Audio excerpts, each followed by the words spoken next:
सैनिकों, बंदी गृह में लेके जाओ इसे।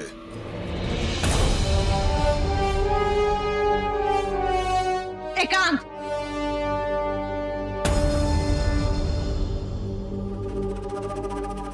भोजन हो गया अवंतिका? मैंने तुमसे कुछ पूछा, क्या हो रहा था यहाँ पर? बात कर रहा था मुरा से। अब वो हमारी बंदी है ना, इसलिए उसे समझा रहा था। किस प्रकार से समझा रहे थे वो मैंने देखा, और तुम्हारी कुदृष्टि को मुझसे अच्छा कोई नहीं समझता। नंद, तुमने सबसे पहले हमें नंद कहना बंद करो। पद्मानंद है हम, मगध के महाराज। दूसरी बात है, इतिहास साक्षी है कि राजा महाराजाओं के एक नहीं कई रानियां होती है। कोई युद्ध में जीती जाती है, कोई आनंद पाने के लिए लाई जाती है, कोई बंदनी होती है तो कोई अर्धांगिनी। तुम मेरे सामने, संसार में सबसे अधिक प्रेम मैंने तुमसे किया, और तुम। इसलिए सबसे ऊंचा स्थान तुम्हारा है अवंतिका।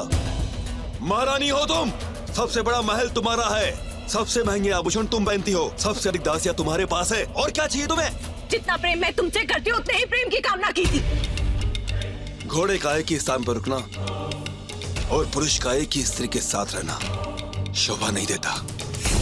मैंने तुम पर विश्वास किया, संसार में सबसे अधिक प्रेम तुमसे किया। क्यों क्यों किया तुमने मेरे साथ? क्यों?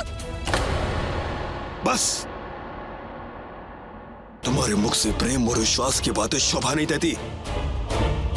अरे जिसने अपने पति के होते हुए किसी एक पराये पुरुष के साथ 9 पुत्रों को जन्म दिया हो, वो मुझसे विश्वास की अपेक्षा करती है।